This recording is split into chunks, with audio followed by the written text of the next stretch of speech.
It's July 6th, 2023. This is Rook.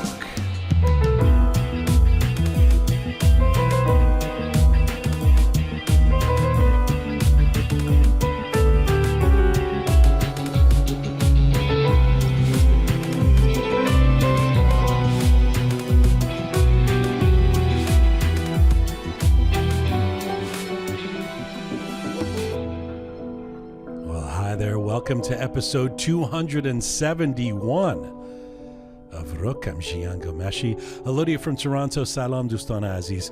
Durud Bar Shoma. Hope you're doing well wherever you're tuning in from around the world. We are on our ongoing mission to build a new audio-visual encyclopedia of Iranian diaspora identity. Hello, Smart Pegah here in the studio. Hello. Do I sound breathier than normal? A little bit. Yeah, it's the asthma. Yeah. It's the bronchial. How are you feeling? Well, I have asthma. Well, you've always had asthma, but that's right. It's, and I have it still. It didn't go away.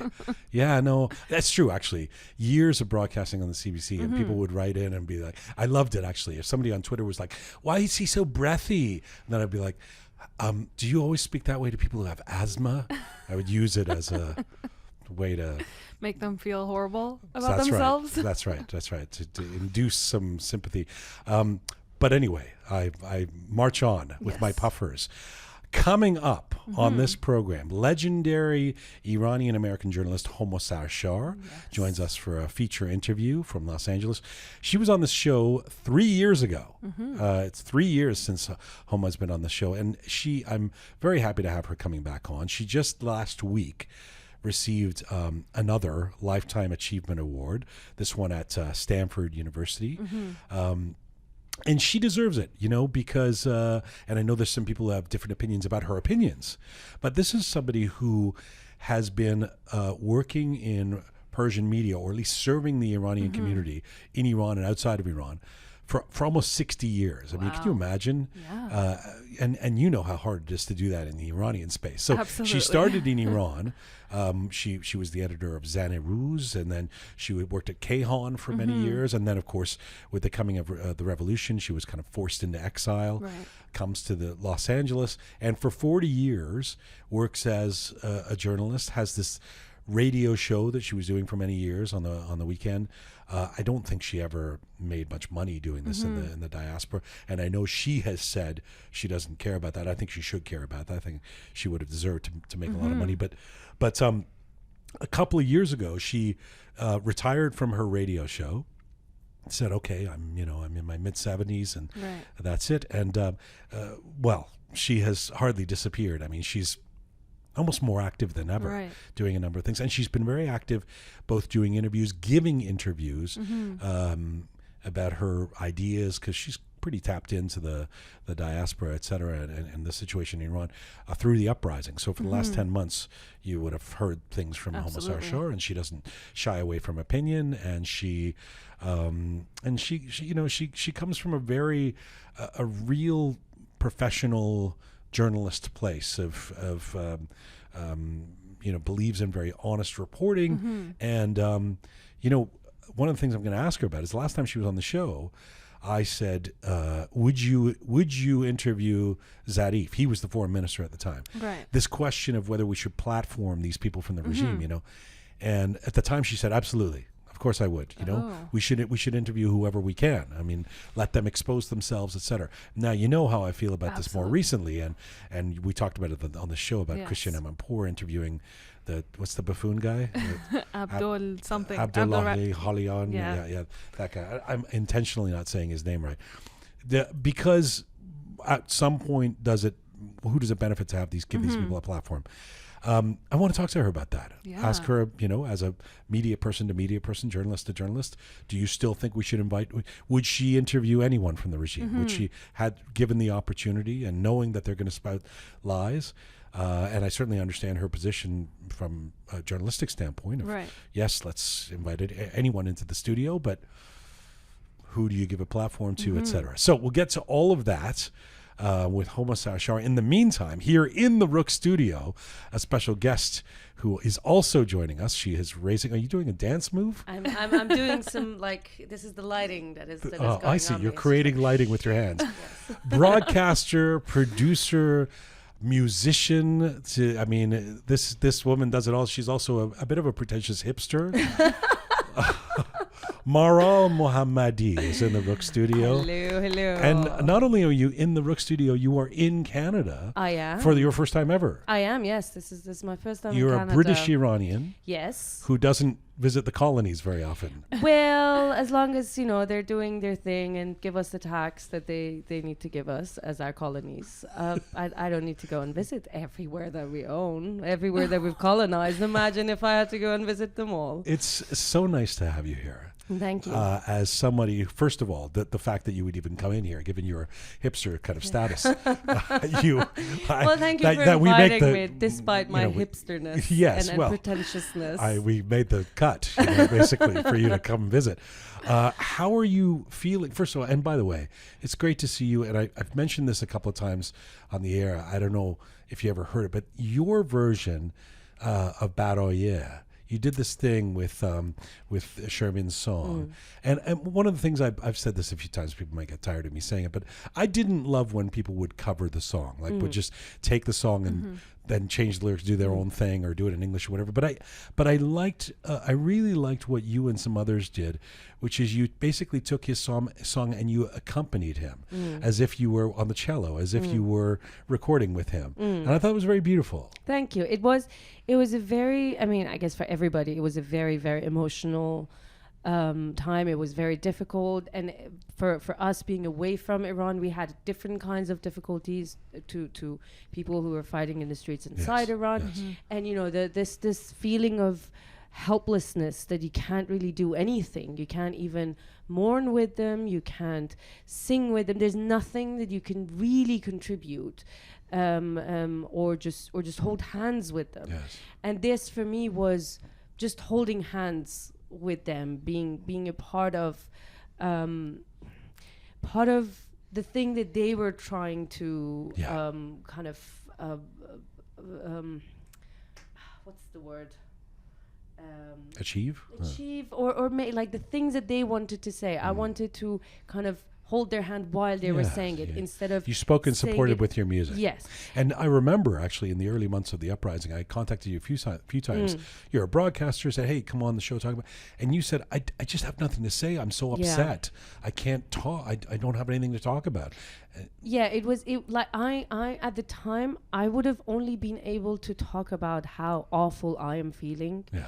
And I thought it is how awful I'm feeling is a joke. It's all about morale. Yes, it's not the time for me to talk about how I'm feeling. We just need to focus on what's happening there and what people are doing inside Iran and kind of be the speaker for them, not just say, "Oh my God, I'm just so sad. I just can't."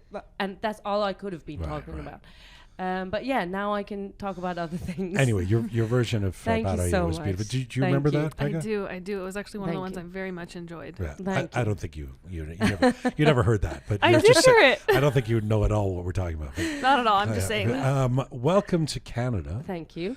What are your first impressions of now, by the way, you've come to Toronto, yes, which is the hotbed of the epicenter of the Persian diaspora now, but you are staying downtown as somebody of your carriage, a hip person. You don't want to hang out with the Iranis. So I'm actually curious whether you've spent any time in the Iranian Toronto yet. Have you gone up to the? I did. I went. First of all, I'm here for work. I'm not here just to have fun. If I were here to have fun, I don't think I would be able to afford having a flat in downtown. Right, it's an expensive city. Exactly. So I'm not that pretentious. I pretend to be pretentious, but yes, I went up north for a meeting, and I was talking to my colleague in the car. I was talking about home and missing Iran and how long it's been since I've been there, and my colleague is not Iranian, so we were speaking in English.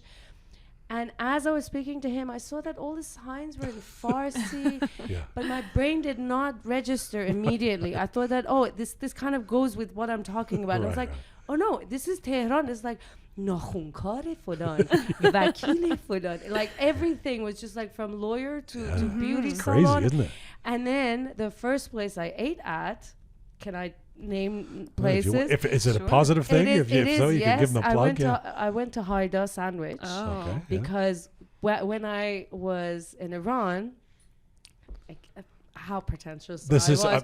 yeah, go it's too late. skiing. Already pretentious. Yes. Yeah. I used to go skiing Yeah. and taking Haida Sandwich. It's just making it worse. You know that, right? But then I was going skiing as a poor person. Right, Like we yes, would of go with course. a minibus. Yeah. We would hire. You couldn't afford to ski, equipment. but you would go. Yes, Exactly. of course. That's how pretentious we had to show that we can. But anyway, Haida meant a lot to me. So that was the first thing that Wow. And yeah, I'm looking forward to more Iranian food. Well, you'll be seeing a lot of Toronto and a lot of the Persian community because you're here in your capacity. You work with the network Iran International. Yes. And you are producing some of the coverage that's going to be of this festival, this Tirgan festival coming up. Yes. Right. Yes. So Yeah. So I'm here just for that. Like we're doing a full coverage of the festival, and I am the producer of it all. now, Set will be I'm inevitably talking about that in the next few weeks. We'll probably have some guests on who will be performing at Tirgan. But separate from that, first impressions of Toronto, of Canada. It's nice. I like how much space you have for Oh. everything. For like the streets are wider, the cars are wider Compared to London, yes. compared to London. Yes, like but like flats are shoeboxes there, and mine here, like this place that is only rented out for for corporate things, people who need to just go and sleep there. It is large. Like this flat in London would be for like a family of 5. Yeah. Andrew It's Lloyd just- Webber would be living in it. Yeah. Probably. So big, yeah. Yes, but By the way, how about this, huh? She's a Persian musician coming and staying in a corporate Yeah. giant apartment downtown. That's what I was gonna say. You must have a really nice apartment because Toronto has some shoeboxes as well. The reality is, if you're living here, you can barely afford something that's of that size. So Have you been eating? I have been. Have you been eating lot. Persian food? I've been eating some Persian food. Because yes. Toronto has a lot of good Persian food restaurants. That's why I'm here, really. I'm not joking. I mean, this is where know. this is kind of the place to come for outside of Iran, I'm told, for Absolutely. Persian food. Now, I say that because as a bit of a segue from last week, because last week our episode was called "Is Persian Food Healthy?" An unwieldy general title because there's so many answers to that. But we had a panel discussion and a lot of debate and some disagreement, as we saw with our audience who never really came to any unity. There's never a unity with the Persians, and I was, as I said last week, not only do people disagree, nobody changes their mind. No one's willing to change. No one can be convinced of anything. No. And it's you just like try and explain something. I don't know what you're going to. Like you give up. Like you give up. You're like, oh, you're not smart enough to understand what I'm saying to you. That's why your mind is not. With changing, that so. said, Maral Mohammadi, Yes. producer, broadcaster, musician, how would you answer the question? The skill tasting question: is Persian food healthy? we're gonna judge you by your answer, No, by the way. no. Okay. In short, Sure, yeah. I like as in one word, no, but I think it makes up for its unhealthiness. For example, our stews, we cook everything to death. I think they lose all nutritional values, like orma sabzi, when you cook it for like hours and hours. The herbs have nothing to give you anymore. It's just texture and flavor. But we have that with salads and torshi and piyaz and masto khiyar. That, like the sides of our food, kind of make up for how we destroy the ingredients just to get to flavor. Destroy, I mean... That's an interesting perspective, yeah. I mean, by destroy, I mean just the nutritional values. Yes. We turn it into gold. It's delicious. They're delicious. But I think it doesn't give you much. But everything around it... By the way, don't look at Pegah. She's never cooked anything in her life. Here we go. Just look at me. This woman is in her 30s. Has never. I knew this was gonna She didn't come know back how to to me. make a hot dog. I can't really be sure that you've ever cooked either. Oh no, I mean, I don't know. I'll because have you over. You say you're gonna cook, but you don't invite us. Oh, you see? You know? See? I will, and I'm happy to cook for you. But that is where you see, because I've spent some time cooking Persian food over the years, that's why I don't believe it's healthy. I mean, strictly to make it tasty, you have to, whether it's oil or frying or butter or whatever, you know. But my mom, again, she was not happy with me after the last, because most of the panelists, the food enthusiasts, they all had versions of this is why Persian food can be healthy. Right. Even kala pache, there was a case made, right?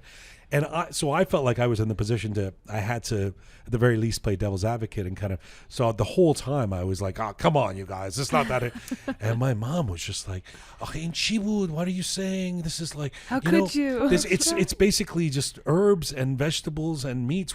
And it's but cooked to death. Cooked to death. Well, that's my mom, you know. I mean, it's tasty. It's and the white rice, everything is with but you know, white it's rice not, it isn't bread processed food. That's the thing. It isn't processed food. What are we comparing it to? Right. Well, if you compare it to KFC. Of course, anything compared to KFC is almost anything. Right. Except, you know, there's a delicacy in Scotland. They deep fried Mars bars. Maybe KFC is healthier than that, but it's amazing. Weird. Yeah. CNE had that once. Yeah. I feel like that's the Canadian National Exhibition. You'll be fully Canadian by the end of the month. With all yes, I believe so. By the way, we did get some mail. Somebody particular wrote, oh, you spent all this time, you can't win, you know. You spent all this time talking about Zanzani Azadi and the revolution, and now you're talking about Korma Sabzi. You know, and I was like, people have been yelling at us for months that we were only talking about the revolution, and now that we have like one episode about Persian food, so you know you can't win. But I think, I mean, you don't believe that. Let me not ask a leading question. Do you believe we have some sort of responsibility to only talk about the revolution in Iran?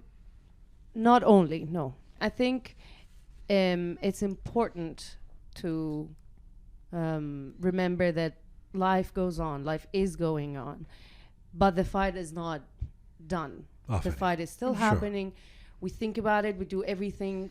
If there is anything that we can do, we are responsible to do that, if there is anything in our hands to do. But I don't think that's all. Like, I'm not posting anything on my social media that is not related. I mean, recently I haven't been posting anything, but if I posted the no campaign a couple weeks ago, but I don't feel okay about posting a selfie in an elevator.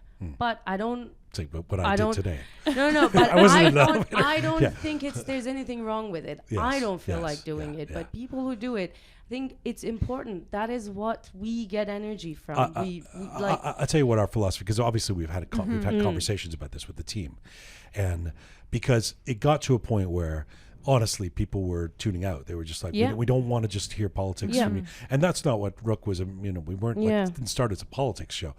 That said, I do think that there has to be a balance. So that's what we've tried to do from week to week. I mean, we've got the roundup where we talk about things. Sometimes we go back and talk about the politics. Sometimes we have guests that are specifically talking about the uprising, etc. Homa Sarshar will probably be some of that today. And then we balance it with musicians and fun and whatever, because it seems like it needs to be a balanced diet at this point. And I take... I have some difficulty with those who, you know, all of us, I mean, look, people have to do what they have to do, and everybody's got their own individual anxieties and whatever, so who knows why people make these decisions. But there are folks who were going 100% with the revolution and then suddenly stopped, and it was all selfies and fashion photos, and you know, and that does feel a little weird to me. You know, I again, maybe people have their reasons, but I think for us, trying to find that balance of okay, let's respect what's going on, but realize that every podcast, every week, every conversation doesn't need to be that. In fact, kind of somehow neuters the news, you know, makes it less interesting or important, because we're just repeating the same things over and over again when there isn't a lot going on. And part of it is just angst that we're repeating, that we're sad and we're angry and we're frustrated, and here's what happened, you know. So it's the balance that we're looking for. I definitely agree. And I think the form of the fight in Iran has also changed. Yes. There's another reason that we cannot carry on as we were either. Like, it's not people in the street being shot every day. There's a different kind of fight. It is, you know, women going in the streets without headscarves, men not go doing events because women are not allowed. You know, it is the form and the type of the resistance has changed. Yes. And we cannot carry on being like in an emergency state that we were the first 6 months. Yes. So I think it's I don't think that we have, like, we can't do that. There's the balance is what is required now. We can share our ideas. We can share our ideas on social media. And are either of you on Threads yet? Not yet, but I've been reading some really interesting stuff about Threads. Do you know that I joined? I'm on Threads. Yeah. I don't. That's a thing to say now. I guess. Ricky Gervais just said, "I'm on Threads." You know, I don't know what that. You know, that meant nothing 3 days ago. 3 days ago, yeah. Now exactly. I'm on Threads because well, this is Thursday early evening that we're recording this, and so I guess yesterday was when it launched. This is Mark Zuckerberg. This is Meta's version of Twitter in the smackdown between Musk and Zuckerberg, none of which I could care about. But I must say, in recent years, grown a great distaste for Twitter. It definitely has its facility. I lurk and get some news from there and sports stuff, but I do find it is predominantly a toxic kind of place where people just attack each other. Not that other social media platforms aren't that way, but it seems lesser so in places like Instagram, you know. And so I'm hoping that Threads will be... People will turn over First and of all, I leave. get used to the stupid name, but I hopefully it'll get...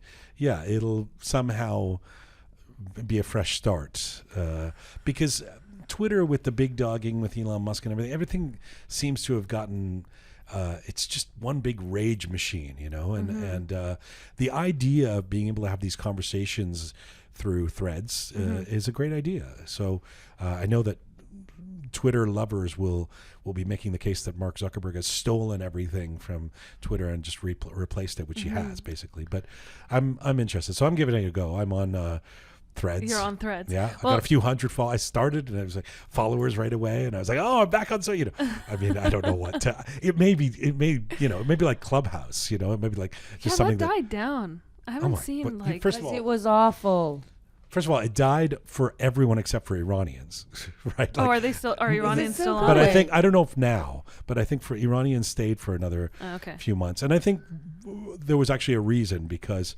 There are a few platforms that Iranians can have that sort of inside Iran, that sort of live communication with. So it had a reason, it had a for being. Right. But yeah, Clubhouse is it's like talking about the I don't know. It's like talking about the beta tapes or like like the cassette tape or something. Now it's like it's so yesterday. It seems so long ago. Yeah. And it really came and zoomed up and then. Well, I think it was just because of timing. Like it was during COVID and everyone was stuck at home. So what else were you gonna do? Yeah, and everyone was starting podcasts during COVID. Exactly. And that was just like a immediate kind of a podcasty thing platform that you could have. It was very much like that. Right.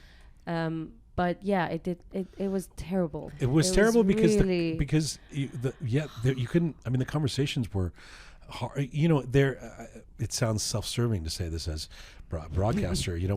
But broadcasting is actually a thing. You know, you have to be able to talk and to be able to interview, and people have trained for it, and people have practiced, and people have experience, and so the idea that you can just throw a bunch of people talking in a quote-unquote clubhouse and for that to be interesting was borne out to be not true. Some of those sessions were great, but yeah. Well, going back to Threads, yes. Elon Musk is apparently my platform, your platform now, as of like 3 hours ago. Yeah. With your how many followers so far? None. 500. Yeah. So Elon Musk is suing Mark Zuckerberg over Threads. Is that? I heard something about that. I mean, within hours of Threads coming out or becoming a platform or whatever else. How do you know that Threads is a threat? It's being sued. I mean, this is clearly he's touching a nerve. I mean, his whole stance is that it's a copy of Twitter, and that for months Meta has been basically finding Twitter employees and bringing them over and asking them for trade secrets of Twitter and all of this. So that's definitely. Well, it's 100% a copy of. It is, right? No one's going to say it's not. Yeah. But I mean, you wouldn't have. I was going to use a band reference, but you would not. No. I was going to say you wouldn't have Stone Temple Pilots then, because they were just a copy of Pearl Jam. But that means 90s nothing rock. to me? That means Okay. nothing to you too. Oh, Nothing. But That means something to me, please, but somebody still, who it's understands like- 90s rock, who was a child, and anybody who was alive in the 90s. When were you even born? 88. Okay, so you were alive. Yeah, but you don't know nothing. that. First of all, you were listening to like Ebby or something. Yeah, that's exactly Despite it. being in Canada. That's right. Yeah. I I grew up love on your Ebby. presumptions. I love that, you saying that, if you're not listening to Pearl Jam, you're listening to Oh, no, Ebby, but right? this one No, you she know. was. No, Yeah, I yeah. really No, was. no, I she really was. was. She was. So it's She not a was. presumption. And you were steeped in classical music, so you know. No, that is the presumption? time that Yeah. that is a presumption.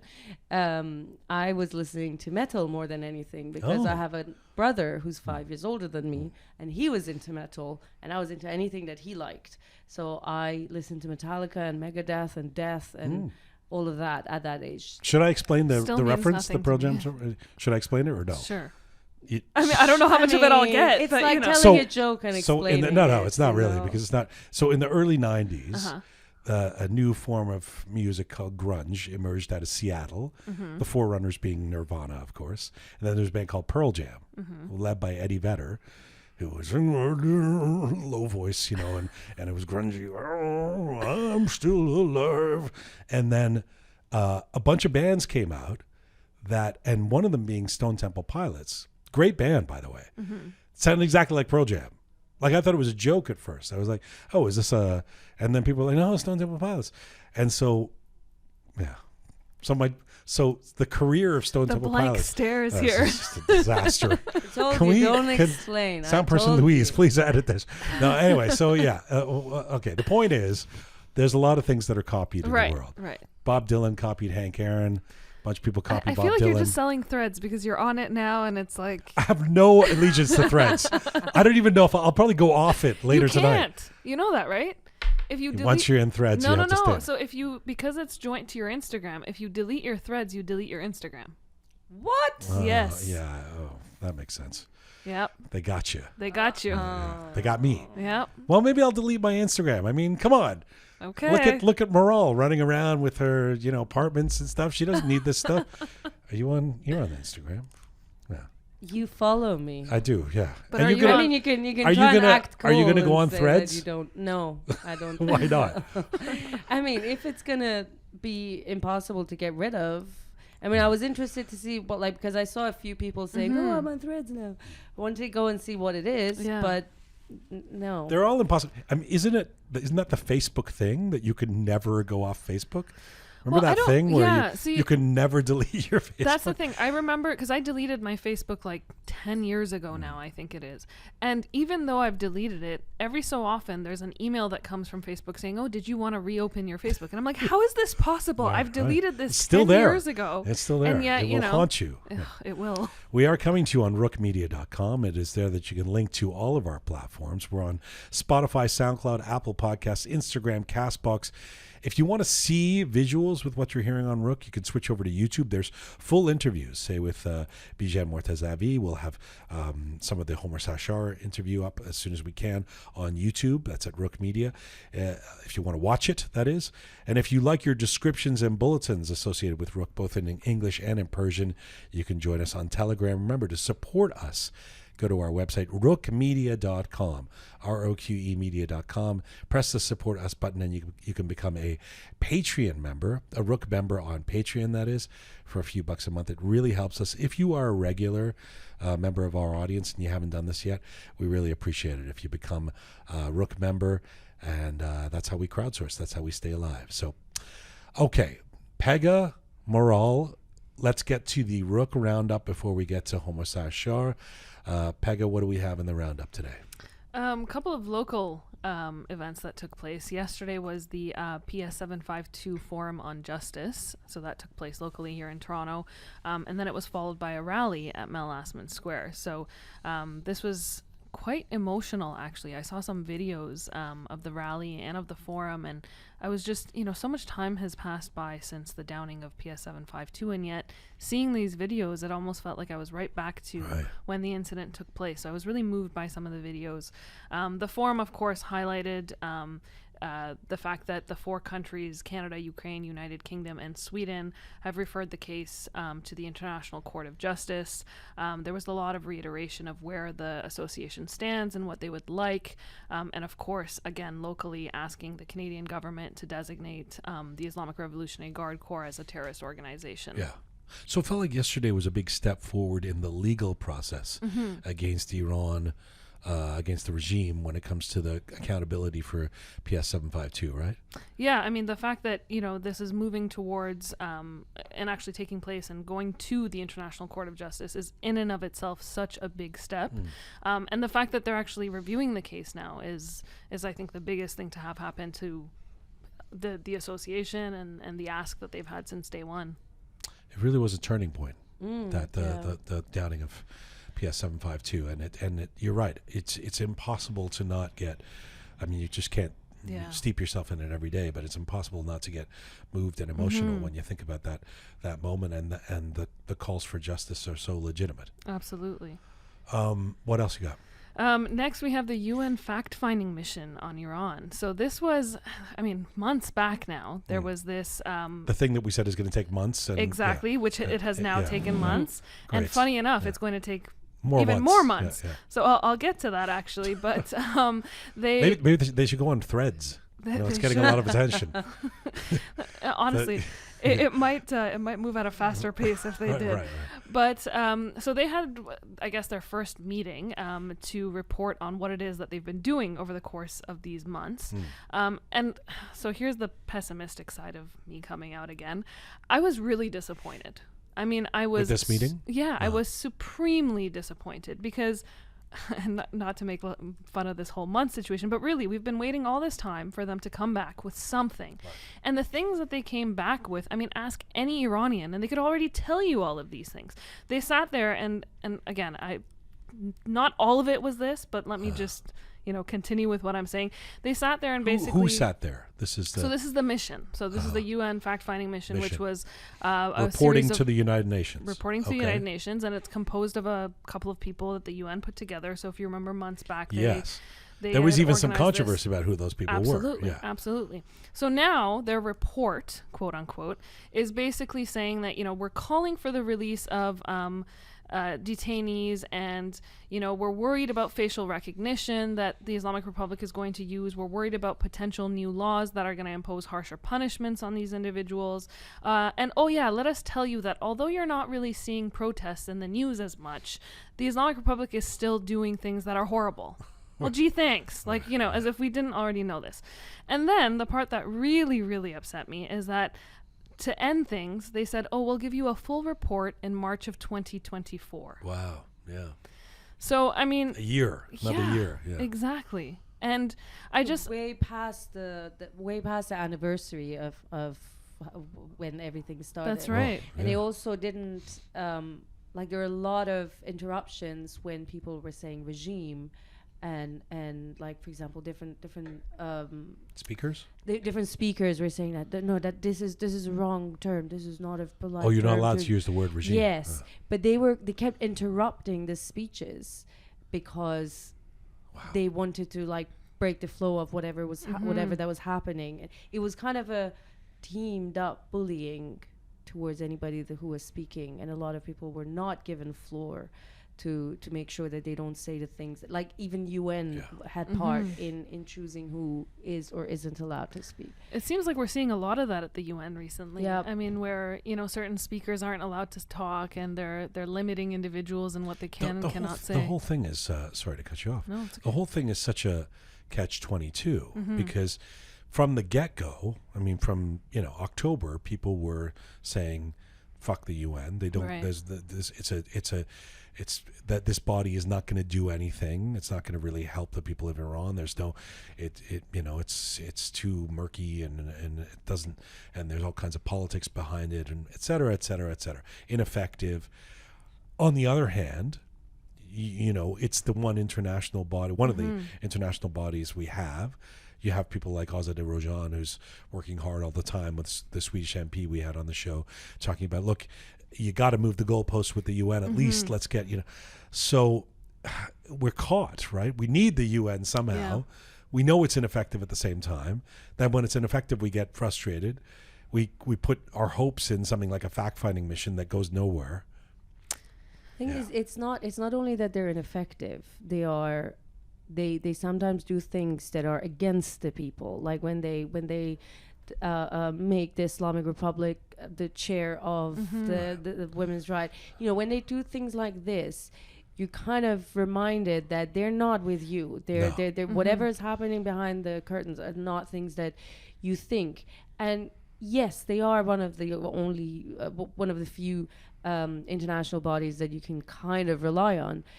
So we try to desperately seek help. Right, yeah. This is the same kind of thing that we thought when we were, voting for Mousavi, that, among all of them, he's at least a little bit better. He's the only hope that we could have.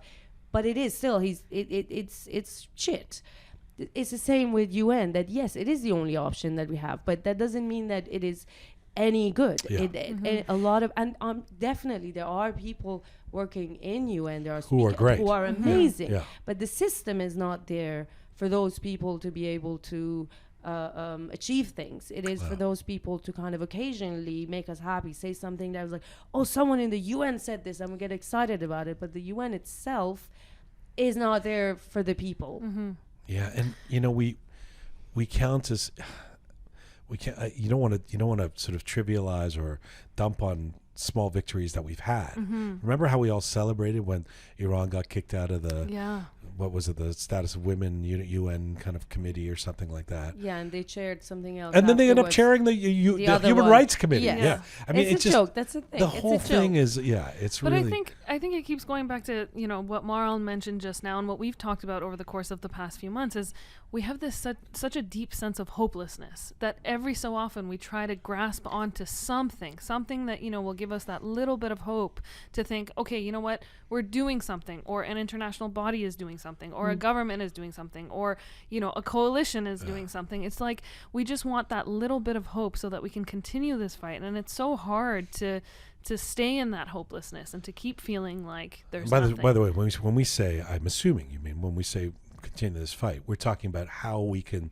This has to be about the people inside Iran. Yes. Yeah. It's all about what the people inside Iran want and can do, and how we can support them. So it's not about the UN or anybody else coming and trying to take over what or move mountains. It's how do we, if not support the people inside Iran and their will, not enable the people that everyone in Iran seems to not want as their governing body, right? So, okay, what else you got? Enough about the UN. Yes, enough about the UN.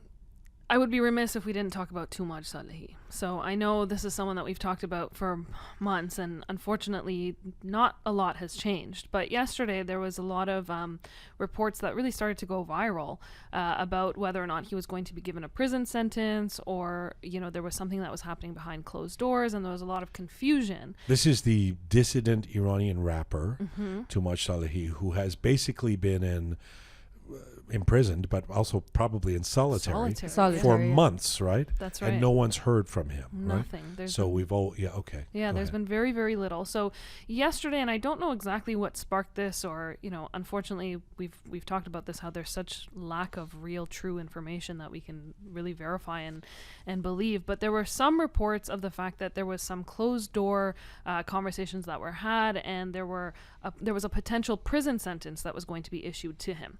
So this came out, and of course, on Twitter, not Threads, there was a lot of conversation about, we should be happy because he's not going to be executed. They weren't giving him a death sentence, and a lot of divided opinions about what this meant. Then, a couple hours later, one of his lawyers actually made a statement and said, no, this was false, and no decision has actually come out yet. There's been nothing reached, and we're still right back where we were. So lots of confusion about Toumaj Salehi, but definitely wanted to mention him because, it's just incredibly awful, the fact that he's been in solitary all this time. And I think there are some discussions that I saw on social media, which I agree with, is that there's nothing other than him coming out of prison unharmed with a big apology is a thing that we should be happy about.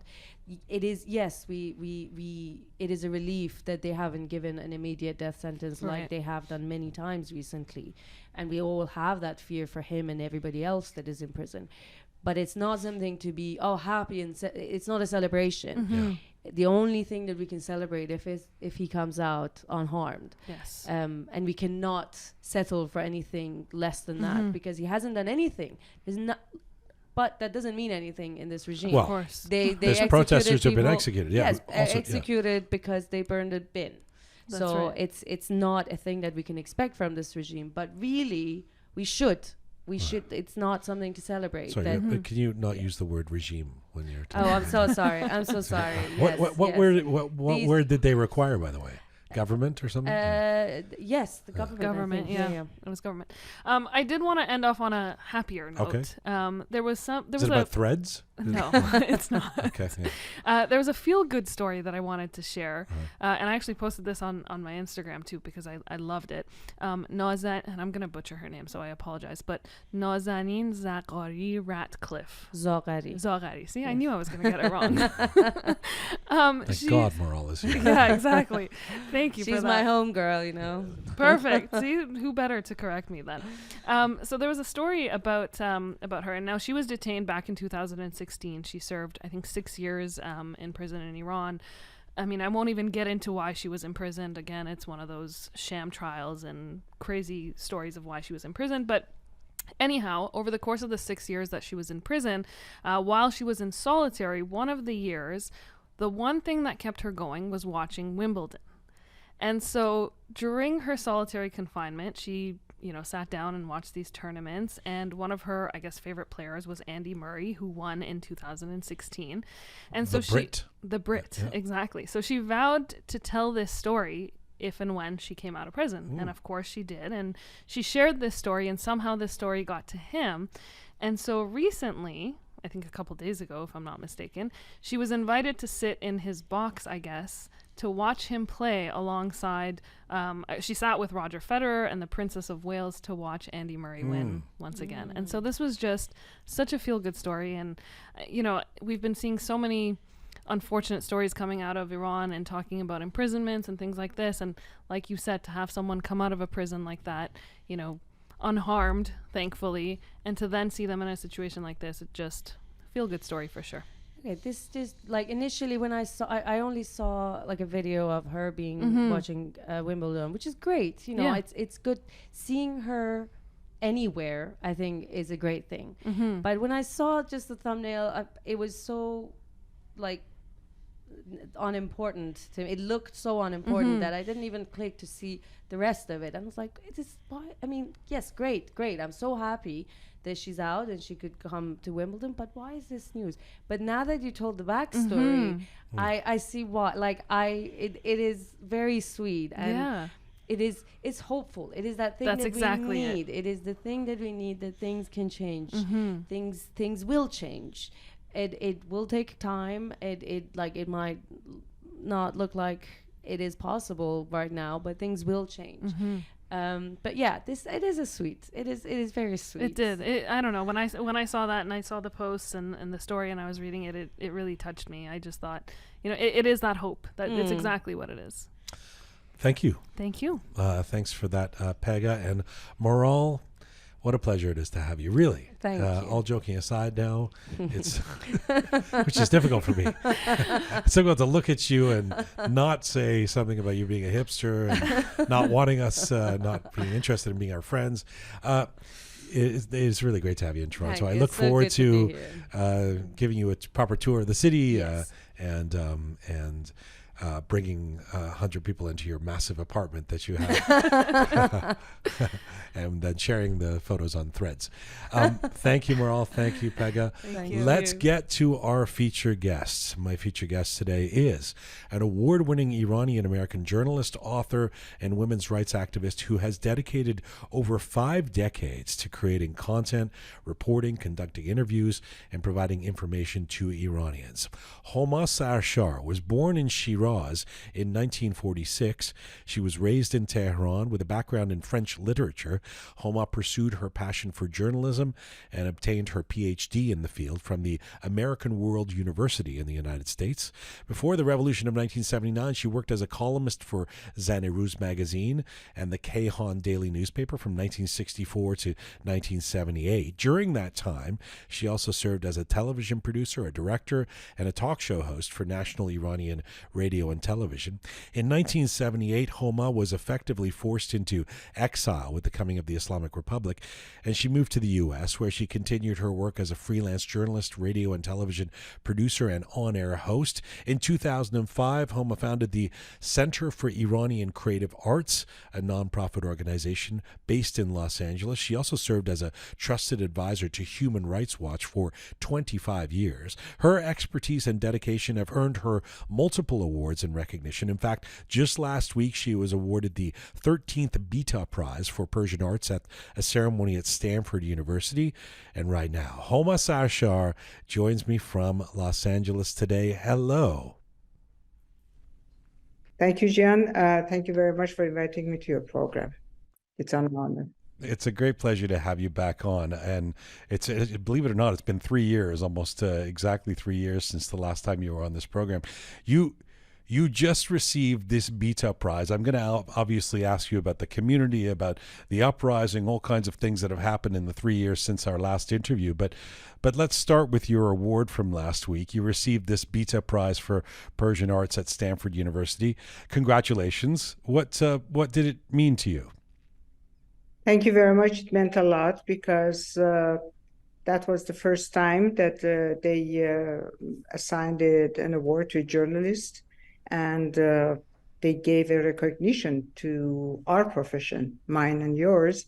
Let aside that back in Iran, before the revolution, journalists didn't have that much of respect, or their stand was not very respectful, except few. But after the revolution also, it was the same, until this recent uprising that we saw why and how these journalists, especially Iranian journalists, women, have done for this uprising, so to reporting, to fact finding, and all the activity that they needed to do to let the world know what's going on in Iran. So on that point, I think that just giving an award to a journalist from a very respectful university, and also to the Iranian Studies Department of Stanford University, means a lot to every single of us that have been in this profession for many years. For me, for 6 decades, almost 6 decades. And I accepted the award on behalf of all Iranian women and all Iranian journalists. And I'm glad to just be a representative of our profession at Stanford University. Well, the award is so well deserved. Your work has been, you've always strived for excellence. You've always strived for honesty. You've been a pioneer. You've been a groundbreaker, but you've also sort of been tireless. I mean, you seemingly, at least, have never taken a break over the years. The last couple of years, you stepped away from your legendary weekly radio program that you had in Los Angeles. And I've been thinking about you. I mean, I follow you on social media, so I know that you haven't been a shrinking violet. You've been continuing to work hard. But tell me what it's been like for you to not have that regular gig that you had for so long. Jian, I thought that on March, 2 years ago in March, I thought that I have done my share of the television, radio, and print journalism on a regular basis, and on a programs that were weekly programs or daily programs. So it was almost 55 years, 56 years after I started back in Iran. And I thought I'm in an age or on a position that I should just step back a little bit from regular programming and do whatever is close to my heart, meaning just pay more attention to what's going around and be like host in different guests in different television or radio programs, and to write. Because I was writing for 57 years, and my memoirs, در کوچه پس کوچه های غربت, was out 30 years ago. And since that 2-volume book was out, I just wrote and put it aside, and I didn't think that I would go and to write another book or to print another book, but because I was very busy doing my job. So these 2 years gave me that time that I needed. And also the happening of COVID and this pandemic that put everybody, single of us at home, just gave me the opportunity to sit down and put my second volume of memoirs, which titled روایت ماندگاری, or a narrative of perseverance. In that way, I thought that these books would tell everybody what I've done and what I've seen, what we have done as a Iranian in diaspora, because these are mostly my daily or weekly memoirs. All my writings, you can see the community, Iranian community in California, especially in Los Angeles, what they were doing, and the researcher, the students who want to work on Iranian diaspora in the future should have a referral, a book that they can go to and find by date, by time, by names, what happened to Iranian diaspora during the last 30 years. So the 10 first years was in در کوچه پس کوچه های غربت, and the second part is the 30 years after. And this was something that I thought about it very much, but by just retiring from a regular program, give me the opportunity and time to do it. And besides that, I just gave all my archive. I donated all my archive to Stanford University, the Library of Stanford University, the Department of Iranian Studies, and they have everything that I gathered during that 40 years, which is print, voice, videos, everything that has been digitized by myself. So I thought this would be like a final chapter of this archive to put everything together and to give a perspective of our life and diaspora. And I have also assigned a scholarship for a student who wants to do research on Iranian in diaspora and use all this archive that I donated to Stanford. But see, it was called retirement, but you've just given me a list of things you do. I mean, is it fair to say you're not very good at just putting up your feet and doing nothing? Doing nothing, I don't remember any day of my life that I've done anything. And actually, one of my neighbors, an American lady, one day was talking to me and said, "Did you ever sat by pool and just do nothing?" And I said, "Yeah, sometimes I sat by the pool and I read a book." And she said, "No, not even read a book, do nothing." And for that question, I remember that I answered, "No, I don't remember not doing anything. This is not the nature." But can I also say, I mean, and I think it's important to point out that working as a journalist, particularly in the Iranian space and in the diaspora, is it also fair to say over the last 4 decades, since you've been doing this in the U.S. at least, you wouldn't have been doing this for the money? No, never. I was a journalist, a paid journalist back in Iran. This was very natural. But since the revolution happened, I know that the journalism and people who work who would try to have a TV program, radio program, print magazines, newspapers, or anything, they're just very, very tight on their budget because there is no government support. We were back in Iran. were used to work for Iranian National Radio and Television, which was a government organization.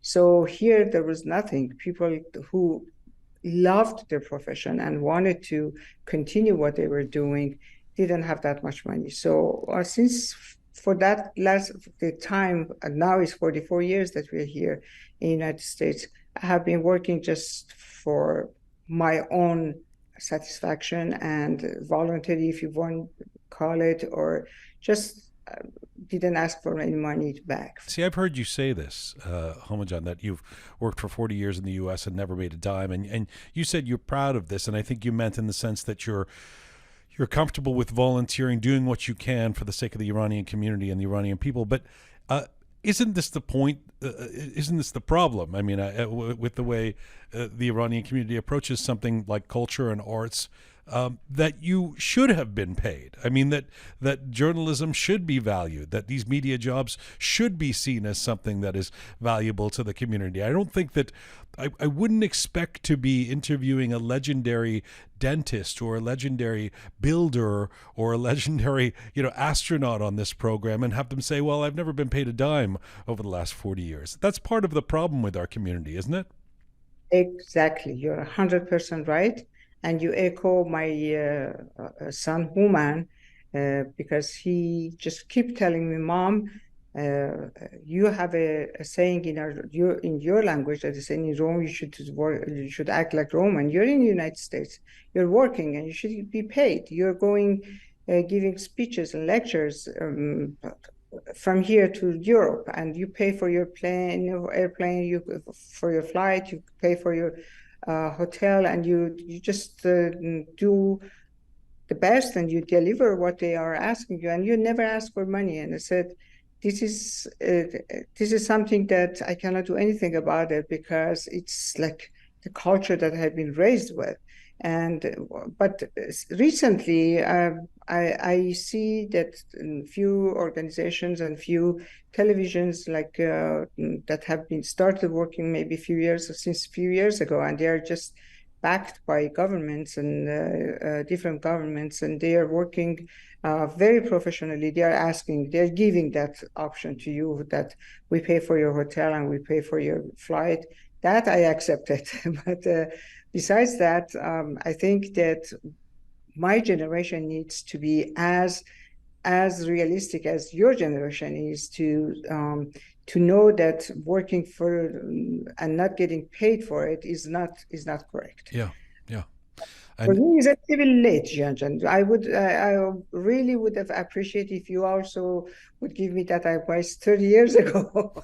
So I would think about it and change my attitude. But this is what is expected from us, and I just went with it. I do think it's somehow part of the cultural DNA that Iranians, based on patterns of behavior in Iran, especially over the last few decades, that have been migrated here. So that, I mean, how many festivals have you seen organized where they say, well, the musicians will play for free, they'll enjoy having a stage, and you say, well, that's a job. Being a journalist is a job, being a cultural curator is a job. So I think that's part of an ongoing struggle. And of course, you're living not too far from someone like Farid Zoland, who had he been the legendary songwriter that he is in English music, he would be a billionaire at this point for the hits he's written. Instead, he's living in a small place modestly and collecting no royalties. That's something that we have to fix. Yes, the younger generation will do that. The second or third generation of Iranian will know how to do it, and they will do that. And I'm 100% with you. 100%. Let me segue from what you've been doing in the last 2 or 3 years to part of what you've been doing, which is over the last 10 months, which is responding to what's been happening in Iran as you get called upon to give us perspective and to do interviews, etc. I want to ask you about the uprising we have witnessed over the last 10 months in Iran. First of all, let's start from the start. Were you surprised? Not by the fact that there was another uprising in Iran. We've seen this pattern now over and over again, and with shorter intervals in between each one. But were you surprised by the sheer strength of it, the determination of the young women, and the young men who led this new round of protests, this ongoing revolution against the regime?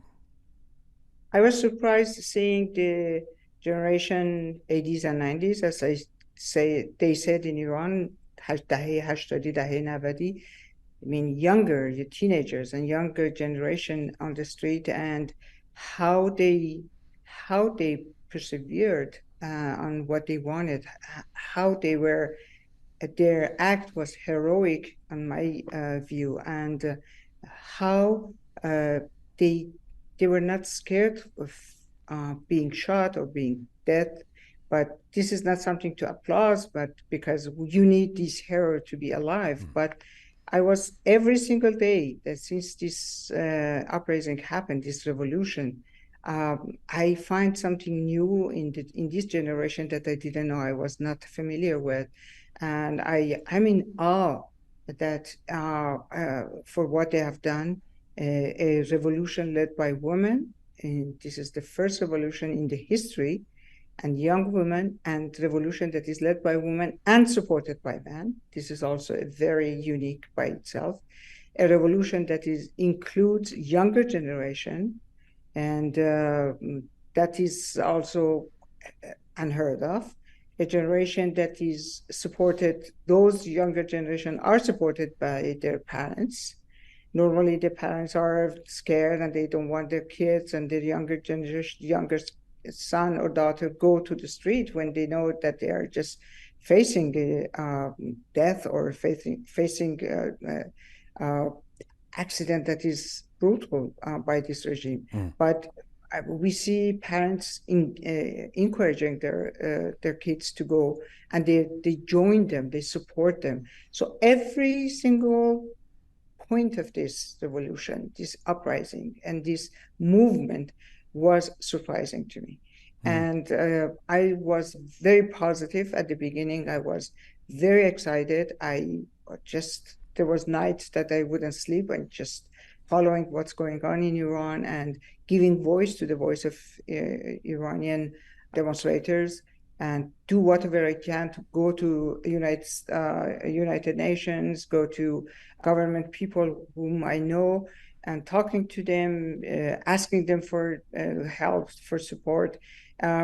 This was almost 10 months of non-stop work in supporting this uprising. When you say every day you would learn something new that amazed you about these young people in it, can you give us an example of that? What comes to mind when you say something that Homa Sarshar would have learned from what these young people are doing in Iran?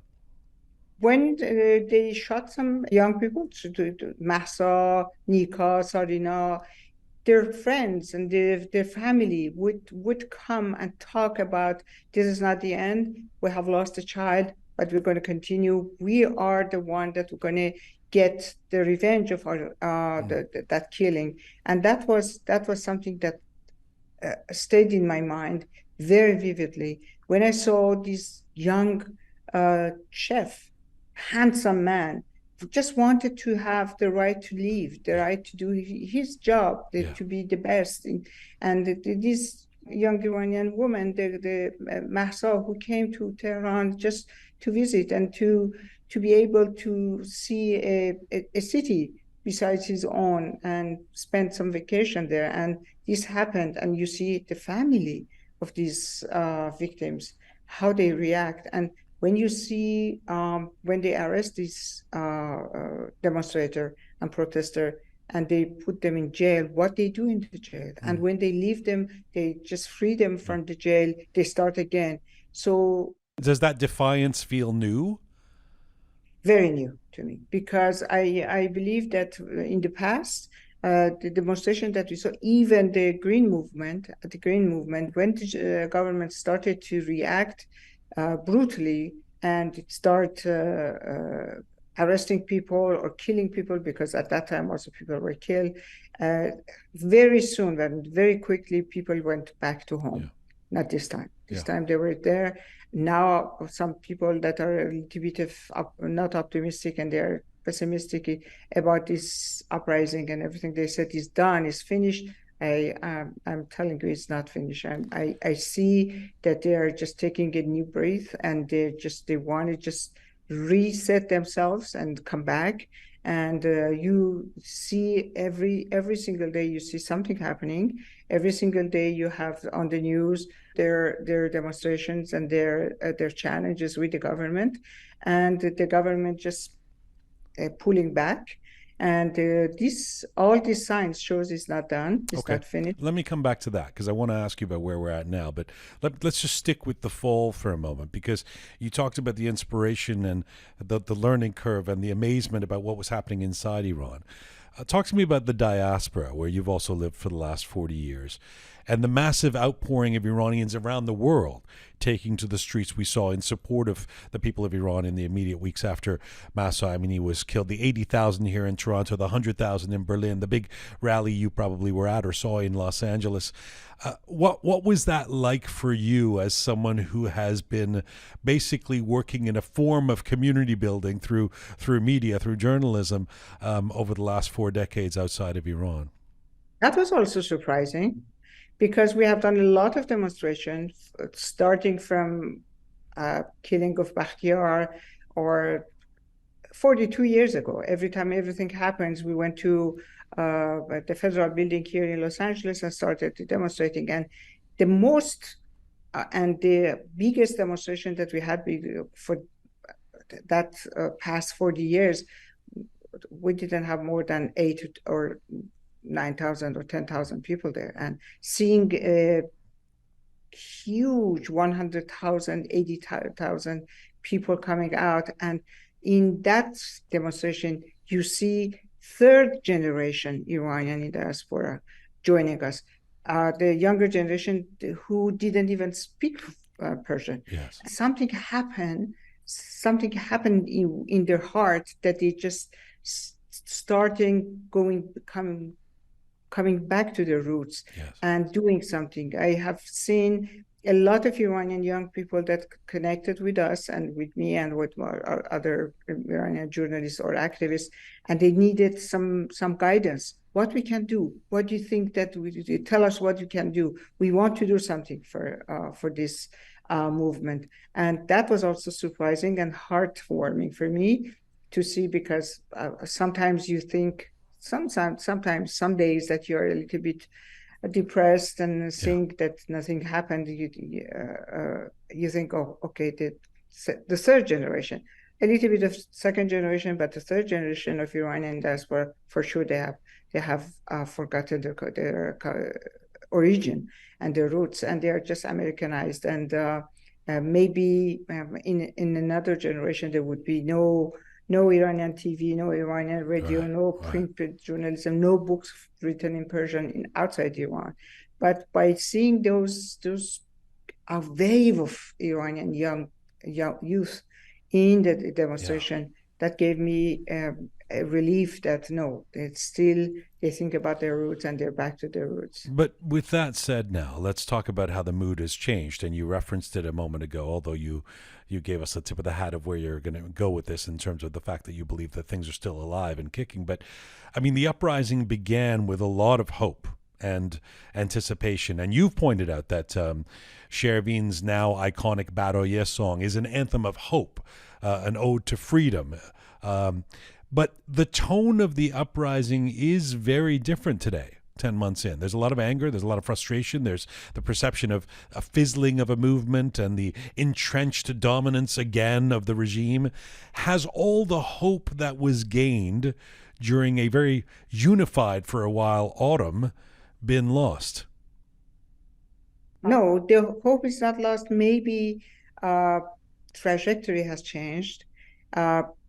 When something is new and you're just experiencing some new movement or new activities, for sure there would be also some mistakes done. So I think that outside Iran, in the Iranian diaspora, some movement that has been done by a few people experienced a backlash, and the unity has been a little bit damaged by this. And maybe there was a need for us to know that we are not here to be a leader or to do the job of leadership here of this movement. We are here to support. We are here to be the voice of the voiceless. And just engaging in this kind of activities wouldn't help. As you can see, the community has been divided after that. And that division was not good. And it brought a little bit of anger in the community in Iran and outside Iran, and also inside Iran. They were very, very adamant that we're going to help them. But mistake is done, and we can just step back and think where the mistake were and change it and go to the right trajectory. But it takes time. But I believe that all this time and all these experiences that we had gave us a little bit of knowledge, more knowledge, how to do it, how to help this movement. And I hope that now that we're talking, the Iranian community outside Iran has reached this consensus that we need to be only a support group for Iranian inside Iran. Right. There would be no leadership chosen from here. There would be no nothing happening or no orders from going or no leader flying from here to Iran to continue the job or to start a new government or anything. And everything that we need for Iran in the future, freedom, democracy, anything that is good for them should come from inside Iran and from the Iranian inside Iran. Do you think everyone signed on to that in terms of the people who are the so-called opposition leaders, etc.? No, they're just. I'm sure that you're not asking this question for me to answer because you know that that's a fact. No, not everybody agree with that, but I think they should. They should wake up and they should know, and they should know better that after 40, 45 years outside Iran, we don't even know the name of the street in Tehran or anywhere else. But we have capacity to help those people inside Iran. We have the means to do that. The Iranian community has money. The Iranian community has knowledge. The Iranian community has connection. I mean, Iranian in diaspora. And this is what they need to use to help them inside, to let their voice be heard, and to change some Western or free leaders of the free world to know what they need to do. If they're going wrong, if they're making decisions that are not correct, if they're dealing with the Islamic Republic government and just giving us some lip service, this is not good. We should just let them know about it. I do think everybody, I mean, it seems to me everyone from Homa Sarshar to Reza Pahlavi to Masih, they all seem to be saying self-determination for the people inside Iran. It seems it's the language that they speak. Maybe some of the followers don't necessarily agree with that. Can I suggest something that I believe is where the famous or infamous Iranian disunity really emerged was out of frustration and anger that there wasn't more happening sooner and quicker. And I wonder if there was a raising of expectations, a bit of a la-la land that happened in the fall, that people, particularly in the diaspora, did we lose ourselves a little bit in exuberance that the revolution is coming and we're going to be sitting in a cafe in Tehran in a couple of months, and there seemed to be a delta between what the people in Orange County or in Vancouver or in Sydney were feeling and saying and expecting, and what was actually happening in the streets of Iran? What's your take on that? Well, when you're just facing this kind of happening and you just go with the mass hysteria and you're right, everybody was so excited and think that that's it. In a couple of months, in a matter of months or weeks, we're going to just we're going to topple the government and the revolution will happen. But there were clever political analysts or people who have more knowledge about revolution in the world all over. They were just giving us some guidance that no, this is not happening in a matter of days, more than weeks. The revolution needs time and needs its process, and you should be very patient with it and go read about the revolution in different countries, what happened. Sometimes it takes years to happen. But at that time that you're talking, and a few months after it started, everybody was so excited about its change that is coming that they wouldn't listen. Yeah. I think now we have more ears to listen to what they were telling us, yeah. and start everything anew and be more realistic than optimistic for what's going on to Iran. So I believe that the revolution is still going on. It's still there is a light at the end of the tunnel. How long it's going to take, I don't know. How it's going to happen, I don't know. But the thing is, I have not lost hope. I was not that, let's say, hopeful at the beginning that it's going to happen. I even had the argument with one of my friends that said, "Oh, we're going to go have this year. We're going to have Nowruz in Iran, and then we're going to go to everywhere." It's not going to happen that soon. It needs a lot of things to happen, and most that we need to know and that we need to do is to just to talk about these Iranian people, to voice, to just have the governments, each person in the country that they're living, to bring the government or the leaders of the country or the people that are influential in the government to know what's going on to Iran and ask them what they want.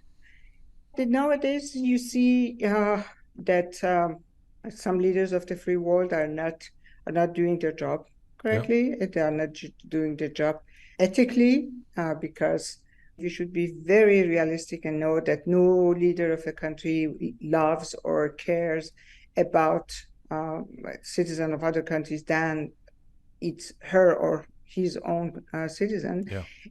But meanwhile, there are some requests. There are some things that we can ask them to do it that would be beneficial both for their country and for Iranian diaspora and Iranian opposition. This is very fine lines that. Yeah, I think you're being very generous or kind in the way you're depicting it. I mean, perhaps a cruder way, or not perhaps, a cruder way to put it would be to say the world doesn't seem to give a shit about democracy in Iran when it comes to enabling or dealing with the regime, unfortunately, and this is part of the challenge. But one thing that you were just saying that occurs to me, I've talked a little bit about it on the program, that despite the frustration and the anger and the concerns about the disunity, say, in the diaspora and the timeline of how long is it going to take before a free Iran, etc., there is a way to look at it that says these are things, in terms of the organization, if you will, of the global Iranian community, these are steps that we have to go through. They're either going to happen now or they're going to happen after some kind of revolution. And I'm curious how important you believe it is to have, say, the leadership question or some kind of an organizational question worked out before the regime falls. You've talked about the fact that as a witness to the revolution in 78, 79, there was no plan. There was a bunch of people who wanted to get rid of the Shah, and the lack of any sort of organized plan allowed the co-optation of this revolution that would lead to the Khomeineists taking power. How much should we be concerned about what happens next right now before the regime falls, if it's going to do so? If we Iranian outside Iran have not learned a lesson, I'm sure that Iranian inside Iran have learned their lesson. So that's why I'm saying that nothing will go from here inside Iran. The Iranian people have lived for 44 years under a despotic regime, and they are just paying for the mistakes that during this Islamic Revolution the Iranian have committed. And so I'm very adamant to say that in Iran, the decision that they're making, the way that they're working, the way that they're protesting this regime and challenging the regime, they know what they want. Before the revolution, during the Pahlavi era, we didn't know what we want. The Iranian people, they wanted Shah out. They know what they didn't want. But I had a lot of discussion because I was not revolutionary at all. And I knew that I couldn't live under a religious regime. So I left Iran 2 months before the revolution because I was seeing it coming. Yes. So I was talking to my colleagues in Kehan. We were just at Kehan, and there was a big, I think there was a 60 days of strike by the journalists, and we were supposed to go to our post and sit down and not doing anything, but we were just talking, we were just challenging, we were just exchanging ideas. And I was telling them, why are you going for a gentleman that is for a religious guy, for a religious leader? Why are you going after that? You're educated, you're journalists, you're writers, you're as they said, Roshanfikran Iran, you're the cream of the crop of the thinkers. And they said, let's do that first. Let's topple Shah, and then we will decide what we're going to do. So this is not what Iranian people inside Iran are doing right now. They don't want to topple this government, and then after that, think what they're going to do.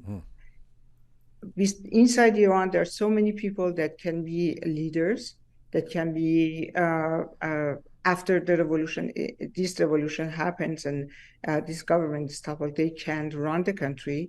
They have learned their lesson, but we haven't. And because I believe strongly that we haven't learned our lesson, I'm a little bit, not pessimistic, but I don't believe that from here we can just send leaders to Iran. I got you. So, yeah. I understand what you're saying.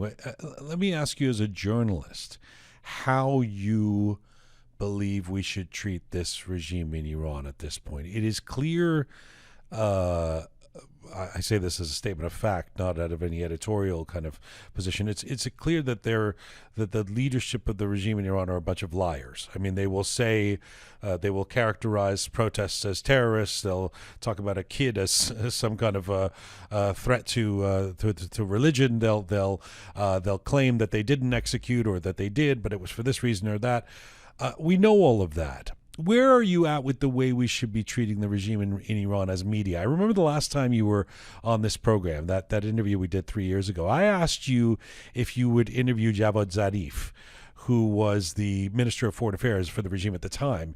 You said yes, you would. Would that be true now, Homa? Would you give a platform to Raisi or Hossein Amir Abdullahian, the foreign minister now? As a journalist, you should interview anybody. You can interview and you should interview anybody, but it all depends on the question that you're asking, all depends on idea that you have. You want to be a journalist with fact-finding, or you're an investigative journalist and you're a challenge, you can do challenge. And if somebody is talking to you and you know that they're just lying in their answer to you, you should challenge them. And if you have these quality of a journalist, that is really the most important quality that a reporter or an interviewer should have, yes, you should interview. If you're interviewing without and don't have any clue how to challenge the person that you're interviewing, is better not to. But if you're ready, if you have done your homework and you ask a question that you know the guy is lying to you in the answer, so you can challenge him and ask him to give you the correct answers, or by just responding to him that he's lying and just having your listener or your audience know that he's lying, you have done your job. So I believe many of the Iranian leaders, Islamic Republic leaders who come outside Iran, who come to the United States, and there is a possibility for a journalist to talk to them face to face, they won't accept any invitation to interview. to be interviewed by people like me. They prefer to be interviewed by journalists that they are not challenging, and they just listen, they ask a question and they listen to them and go to the next question. And this is not good. I don't like that. And when I tell you that I would interview, I have in mind that I would interview as an investigator, as a investigative journalist, and also as a fact-finding journalist. Let me gently challenge you on that. Or here's the issue for me, because I'm 100% with you that journalists should interview everybody, and I'd like to think of myself as somebody who would want to, interview Mussolini and get to the bottom of that the ego and whatever it was. But when it comes to these guys and the uneducated nature of the world about what's going on in Iran, you see, Christiane Amanpour had Abdullahian on CNN, and she did an okay job. She sort of challenged him a couple of times, etc. But and I think for the mass majority of Iranians who were watching that, they would smirk or laugh or curse or whatever watching this guy say, no, nobody's been killed since the protests began. He actually said that in the interview. But my concern is all of the other people who be watching, who aren't Iranian, who are watching and are hearing somebody say something that these outright lies. It's not like Trump or somebody that they're used to, they know, or that's some of that's baked in. They're just watching this guy who's this from some other place in the world who's saying no, nobody's been killed, and the interviewer is saying no, a few people have been killed, and they go, oh, okay, well, there's two sides to this. Maybe there weren't as many deaths as they say, and of course there aren't two sides. So that was my concern with that interview, where I thought, why are we giving this guy a platform? I think some journalists that are interviewing the members of Iranian government, they think that they are just doing this to give some idea about the guy to the leaders or to government of that country, not for the general audience or general public.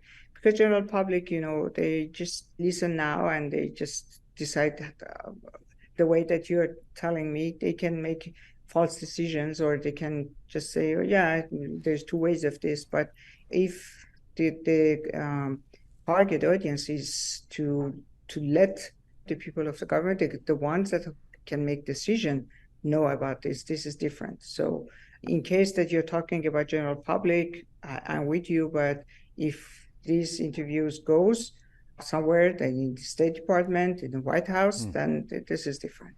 And how much do you feel the need to fact check if you were to report something? The news came out just today, like a few hours ago, I saw this, that the Iranian Foreign Ministry, a spokesperson for the Iranian Foreign Ministry, advised the French government and gendarmerie to exercise restraint and violations against the protesters and pay attention to the protesters' demands. I mean, this is... How do you treat that news? Is it even possible to report that without remarking on how absurd it is? No, you just say that he said so, and the fact is that these are a bunch of hypocrites, and all this, you can say all this afterwards. You're just not reporting the news. If you report the news, then you're right. I see some Iranian journalists in different TV stations. They're doing a great job in fact-finding and investigative journalism. Yes. And some of them, they're not, but this is the price that we pay in our career and in our job. But we have good ones and bad ones. So not the one that they can do the job and they can be a good journalist and a good interviewer should sit back and not do their job because they're bad ones. I think they should try more. How do you deal with all the noise around? You're a journalist, but in recent months in particular, you found yourself in the middle of some political debates, some folks claiming you're a Democrat or you're anti-Pahlavi or you're wielding an agenda of some kind. Has that surprised you? Oh, no, I have been used to this. And I always say is when whatever you do, there is a group that is for you and there are groups that are against you. And they two different people from two end of spectrum are criticizing you. One says you're anti-Pahlavi and the other says you're Saltanat Talab and you're against this. And then you're criticized or you are applauded by different group and different thought. I think you're in the right place.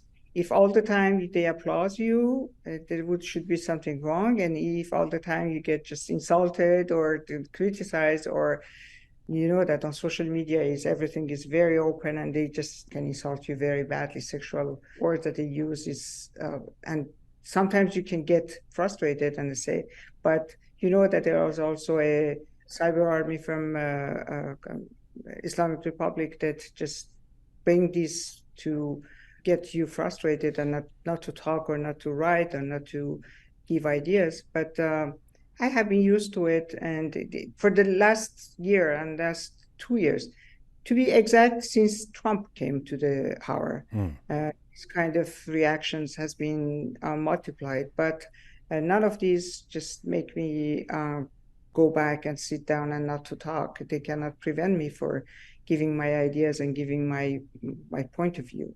You're not wrong that there's a variety of you're either with the regime or you're a monarchist or you're Yes.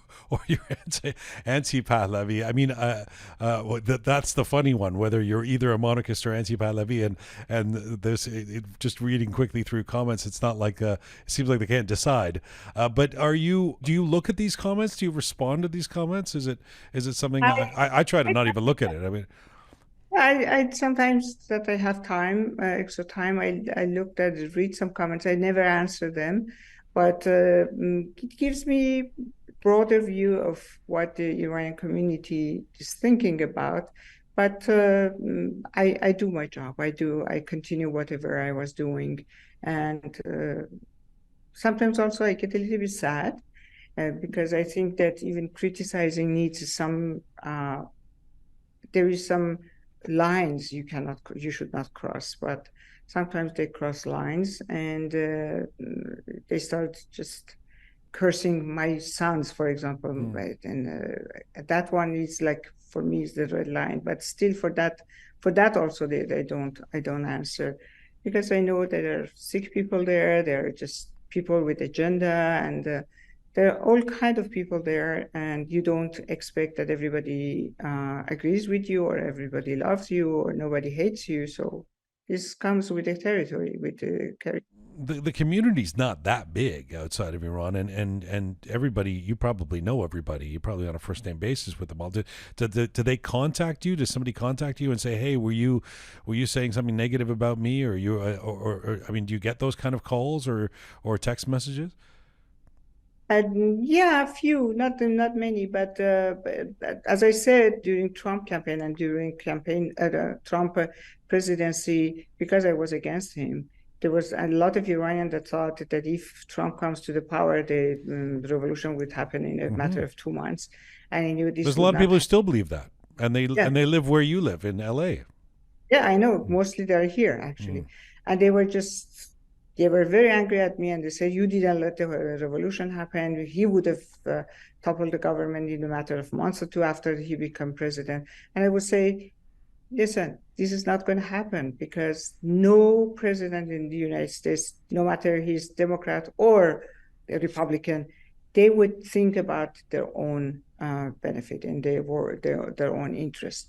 And they would not, nobody will do that. I even bet with a couple of my friends who were very Trumpist that is not going to happen, and they lost dinner to me with the restaurant. But sometimes I take it a little lightly. Sometimes I think that we need to be more educated to know how United States working, and how the presidency in the United States means is not a matter of one person deciding what to do. And during the campaign, what they promised to do it, mostly they are not going to respect it after they become president, and they're not, when they give you some hope, is mostly lip service, because they're not doing it. They are not respecting their promises. I was going to say, I mean, if the alternative to Trump is Biden, it's been difficult watching the Democrats have the presidency and